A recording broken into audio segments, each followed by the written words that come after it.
जिंदगी में सफलता सिर्फ उन्हीं लोग को मिलती है जो अपने सपनों के लिए रियल वाला मेहनत करते हैं। हर दिन एक नया मौका है, हर पल एक नया चांस है। बस अपने गोल पर ध्यान दो, डिस्ट्रैक्शंस को हटाओ और अपनी मेहनत से दुनिया को दिखाओ कि तुम क्या कर सकते हो। क्योंकि जो लगन से मेहनत करता है उसकी जीत तो तय होती है। चलो आज मिलकर एक और कदम बढ़ाते हैं अपने सपनों की तरफ। Hello everyone, welcome back to our channel. तो कैसे हैं आप लोग? तो आज है क्या, कुछ नहीं है गाइस, हम लोग के पास सिर्फ और सिर्फ 10 डेज बच रखे हैं हमारे प्रिपरेशन के लिए। तो आज मैं रिवील करने वाला अपना लास्ट 10 डेज स्ट्रेटजी। तो गाइस जैसे कि आप लोगों को पता ही है, ये टाइम होता है सिर्फ और सिर्फ प्रैक्टिस के लिए। हमें कोई नई चीजें नहीं पढ़नी होती हैं। तो प्रैक्टिस के लिए हमें चाहिए होता है सैम्पल पेपर सॉल्व करना एंड PYQ सॉल्व करना।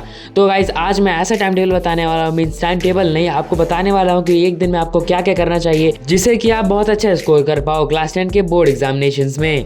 तो सैम्पल पेपर या PYQ लगाने के मेनली दो तरीके होते हैं। पहला कि आप उसे प्रॉपर आंसर शीट में अपने कॉपी में सॉल्व कर रहे हो क्वेश्चन बाय क्वेश्चन एंड पूरा आंसरिंग कर रहे हो प्रॉपर, एंड फिर उसके बाद उसको चेक भी करना है आपको, एंड आप उसे एनालाइज भी करोगे आंसर शीट से कि आपने सही आंसर लिखा है, कीवर्ड्स मैच कर रहे हैं या नहीं कर रहे हैं, उस पर प्रॉपर मार्किंग स्कीम के साथ आपको मार्क्स देना है, एंड तभी आपका सैम्पल पेपर सॉल्व करना यूजफुल होगा। एंड PYQ लगाने के लिए भी आप ऐसे कर सकते हो, या दूसरा वे है कि आप रफ में सॉल्व कर रहे हो, मीन्स प्रॉपर तरीके से नहीं, ऐसे सिर्फ रफली कर दे रहे हो, बस उसका आंसर आ जाना चाहिए। एंड अगर क्वेश्चन आंसर वाली चीज़ें हैं तो उसे आप अपने माइंड मेकिंग कर ले रहे हो, माइंड में आंसर सोच ले रहे हो, तो वैसे भी आप लोग कर सकते हो, बिकॉज हम लोग के पास टाइम बिल्कुल भी नहीं है। तो अब मैं बताता हूँ मैं कैसे करता हूँ अपनी प्रिपरेशन। तो सबसे पहले मैं दिन में एक बार एक सैम्पल पेपर लगाता हूँ, एंड अभी मैं सब्जेक्ट बता दूँ तो अभी के लिए मैं लगा रहा हूँ SST, बिकॉज मेरे को SST में प्रैक्टिस करने की नीड है। तो मैं प्रॉपर 3 आवर्स का टाइमर लगाता हूँ एंड टाइमर के साथ साथ सॉल्व करते जाता हूँ, एंड फिर उसके बाद उसे एनालाइज भी करता हूँ आंसर शीट में से चेक करके कि मैंने सारे आंसर्स करेक्ट किए हैं या नहीं। एंड देन एक सैम्पल पेपर लगाने के बाद फिर मैं सॉल्व करना शुरू करता हूँ PYQ। मतलब एक दिन में मेरे को 2 PYQ लगाना होता है। तो पहला PYQ मैं लगाता हूँ मैथ्स का या साइंस का, तो इन दोनों में से मैं PYQ लगाता हूँ, एंड कभी कभी इंग्लिश के भी लगा लेता हूँ, बिकॉज इंग्लिश का सबसे पहला एग्जाम है।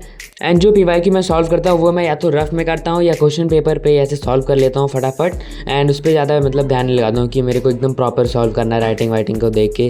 तो ऐसे मैं रफली सॉल्व करता हूँ, एंड इसे करने में मेरे को एक पेपर करने में 2 घंटे लगते हैं, एंड फिर एक और पेपर करने में 2 घंटे या और कम टाइम में भी कभी कभार हो जाता है। तो 3 घंटा आपने दिया सैम्पल पेपर को, 2-2 4 घंटा मान लीजिए PYQ को, तो 7 आवर्स अपने हो चुके हैं अभी। एंड उसके बाद आपको पढ़ना है हिंदी क्यों पढ़ना है? हिंदी इसलिए पढ़ना है बिकॉज हिंदी के लिए बहुत ज़्यादा कम टाइम है, एंड हिंदी अक्सर कोई पढ़ता भी नहीं है जल्दी, मतलब मैं अपनी बात बता रहा हूँ। तो हिंदी इसलिए मैं पढ़ता हूँ। एंड हिंदी कैसे पढ़ना है? हिंदी में मेरे को एक दिन में लगभग 3 चैप्टर या 4 चैप्टर पढ़ने हैं, एंड 3-4 चैप्टर को एकदम बढ़िया से पढ़ना है। मीन्स क्वेश्चन बैंक लेना है, उस क्वेश्चन बैंक से सारे क्वेश्चन लगाने एक चैप्टर के। एंड जैसे कि अभी आप लोग देख सकते हो स्क्रीन पर, मैं देख रहा था कोई वीडियो, तो वीडियो से भी कभी कभार कर लेता हूँ अगर फॉर्मेट देखना होता है या ग्रामर पढ़ना होता है। तो हिंदी के लिए मैं यूट्यूब से भी पढ़ लेता हूँ। तो ये रही मेरी लास्ट 10 डे की स्ट्रैटेजी। तो मैं क्या करता हूँ, तो चलिए आपको फिर से रिवाइज करा देता हूँ एक बार। तो आपको सॉल्व करना है एक दिन में एक सैम्पल पेपर, वो भी प्रॉपर, एंड 2 PYQ सॉल्व करना है किसी भी 2 सब्जेक्ट के, and then at the last आपको हिंदी पढ़ना है अभी के दिनों में, बिकॉज हिंदी। एंड अगर आपका हिंदी तैयार है तो आप लोग हिंदी के अलावा कुछ और पढ़ सकते हो एज योर विश, बट मैं तो हिंदी पढ़ रहा हूँ अभी के लिए। तो अब बात करते हैं व्लॉग के बारे में। तो ये व्लॉग है 2 दिन का मिक्सचर, तो 1 फेब का है इसमें एंड 2 फेब का भी है। तो 1 फेब का मैंने रिकॉर्ड नहीं कर पाया था, बट मैंने इंक्लूड कर दिया है एक क्लिप जो कि मैंने सॉल्व किया था सैम्पल पेपर, जैसे कि आप लोगों ने स्टार्टिंग में देखा होगा। तो वो एक सैम्पल पेपर मैंने सॉल्व किया था, एंड 2 PYQ भी सॉल्व किया था अपने PYQ वाले बुक से, जैसे कि अभी मैं कर रहा हूँ। तो ये 2 फेब का मैं कर रहा हूँ अभी एक्चुअली, एंड हिंदी में भी 3-4 चैप्टर भी पढ़ रखा हूँ। तो ये सारी चीज़ें हो गई 1 फेब की चीज़ें। एंड अब 2 फेब की बात करते हैं। तो आज मैंने सॉल्व किया एक SST का सैम्पल पेपर, जो कि सेट 2 मैंने सॉल्व किया था PW वाले सैम्पल पेपर से। तो वो हो गया मेरा आज का एक सैम्पल पेपर। एंड देन मैंने सॉल्व किया ये 2 PYQ। तो मैंने सॉल्व किया अगेन साइंस का एंड एक मैथ्स का, जिसमें मैं सॉल्व कर रहा था दिल्ली आउटसाइड का, तो मेरे को याद आ रहा था।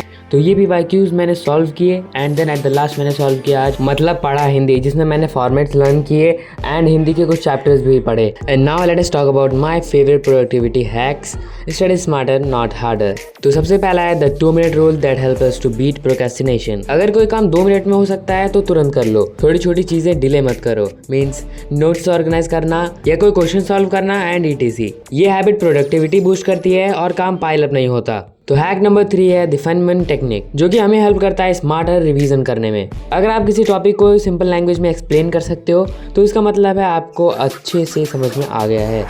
कॉम्प्लेक्स कॉन्सेप्ट्स को अपनी लैंग्वेज में लिखो या किसी को समझाओ। माइंड मैप्स या स्टिकी नोट्स का यूज करो for quick revision. And now let us move towards the hack number 4, that is digital minimalism. इसका मतलब है रिड्यूस डिस्ट्रैक्शन। सोशल मीडिया के बिना भी प्रोडक्टिविटी हो सकती है, तो do not disturb mode on रखो जब पढ़ाई कर रहे हो।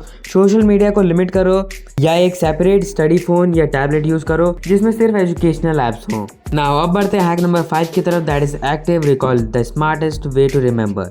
सिर्फ पढ़ो मत, अपने दिमाग को चैलेंज भी करो। क्वेश्चन लिखो और बिना देखे आंसर करने की कोशिश करो। फ्लैश कार्ड यूज़ करो, ऑनलाइन बहुत सारे अवेलेबल हैं। एंड ऐसे ही सेल्फ क्विजिंग से लॉन्ग टर्म मेमोरी इंप्रूव होती है।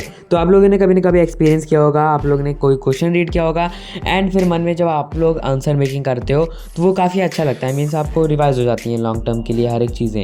तो इसीलिए मैं कहता हूँ कि स्मार्ट रिवीजन करना है तो आप लोग सेल्फ क्विजिंग किया करो। कोई क्वेश्चन लो एंड फिर फटाफट से आप लोग अपने माइंड में ही आंसर लिखना शुरू कर दो।